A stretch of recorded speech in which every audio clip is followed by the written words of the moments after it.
सवेरे ही हमारी पूज्य बागेश्वर धाम सरकार जी से मेरी बात हुई आज सवेरे।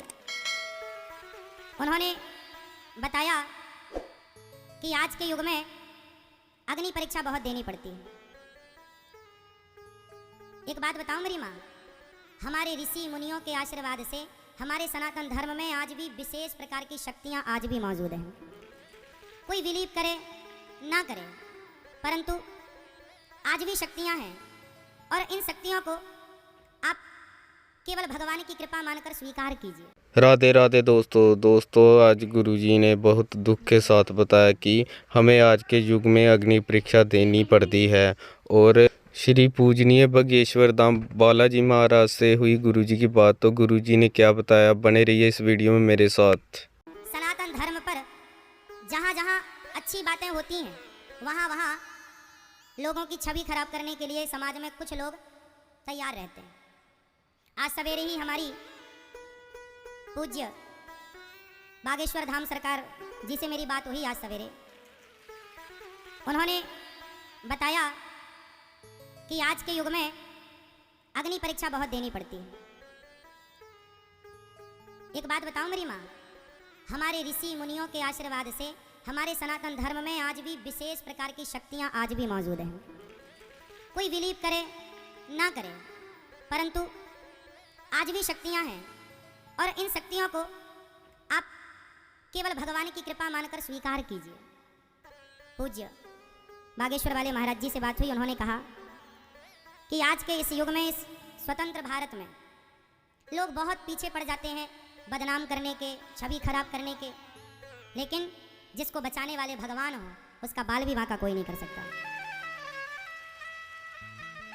पूज्य महाराज श्री ने कहा कि जब वो वृंदावन आएंगे तो गौरी गोपाल आश्रम जरूर आएंगे। उन्होंने कहा कि आप भी आइए।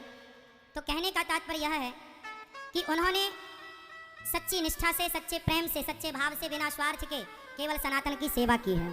और सनातन की सेवा यही तो है। आप लोगों को कथा सुनाकर देखो, हनुमान जी के पास कितनी सिद्धियां थी, कितनी सिद्धियां थी, अष्ट सिद्धि नव निधि के दाता, लेकिन वो हनुमान जी सदा राम जी के चरणों में बैठे रहते थे।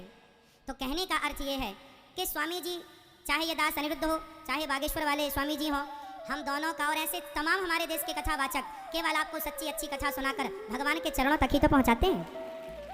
केवल यही तो कहते हैं, झूठ मत बोलो, शराब मत पियो, गलत रास्ते पर मत चलो। और ये सुन सुन करके आज लोग सुधर रहे हैं, सही रास्ते पर आ रहे हैं। पर देखिए, उस सही रास्ते पर आ रहे हैं लोग, फिर भी देखिए आज यहाँ कथा में पांडाल अंदर खाली है और बाहर लोग बैठे हैं, बेचारी माताएं बहनें रो रही हैं, फिर भी आने नहीं दिया जा रहा है। प्रिय भक्तों, इस धरती पर सबसे बड़ा चमत्कार यही है कि भगवान की कथा श्रवण करने के लिए आज भी हजारों भक्तों के हृदय में, लाखों भक्तों के हृदय में प्रेम है। इस घोर कलयुग में भी भगवान के लिए इतनी श्रद्धा, इतना प्रेम है। यही कृपा, यही चमत्कार।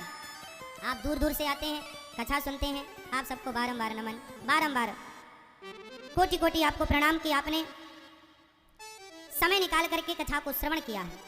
और मैं आपसे निवेदन करूंगा कि कथा जहाँ हो, जब हो, हमें कथाओं में जुड़ना चाहिए। टीवी पर, यूट्यूब पर कथाएं देखते रहो, बच्चों को सुनाते रहो।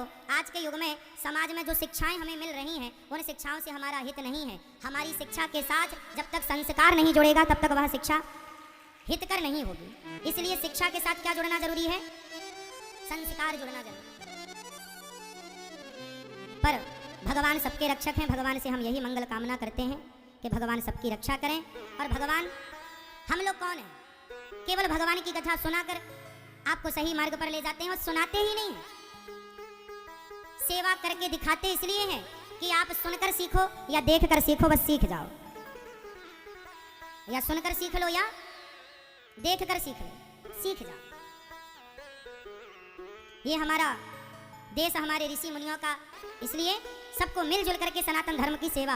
आज सनातन धर्म कितना बिखरता जा रहा है। देखो, हमारे देश के कितने राज्य ऐसे हैं जहां हिंदुओं का धर्म परिवर्तन कराया जाता है, हिंदुओं को क्रिश्चियन बना दिया जाता है।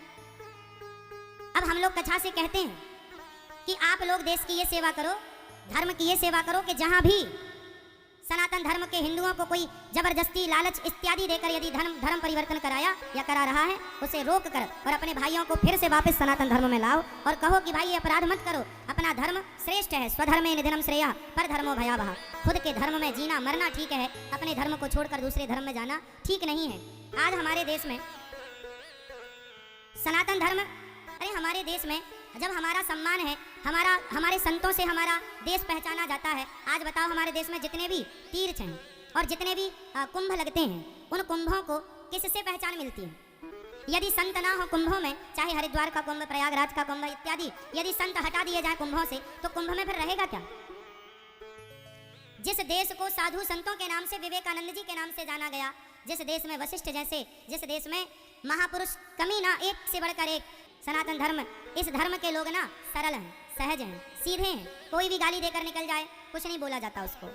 इसलिए आपसे मेरी प्रार्थना रहेगी कि ऐसी पिक्चरों का बहिष्कार कीजिए जो हमारे सनातन धर्म के खिलाफ काम कर रहे हैं। इसलिए हम सनातनियों को सबसे ज़्यादा जरूरी है कि पहले हम सभी, आप किसी भी संत का, किसी भी साधु का सम्मान, सारे संत सारे साधु जो भी कथा सुनाने वाले हैं, जो भी आपको अच्छी राह दे रहे हैं, सभी गुरु तुल्य हैं और सही रास्ते पर चलाने वाले लोगों को आप आदर दें, सबका सम्मान करें।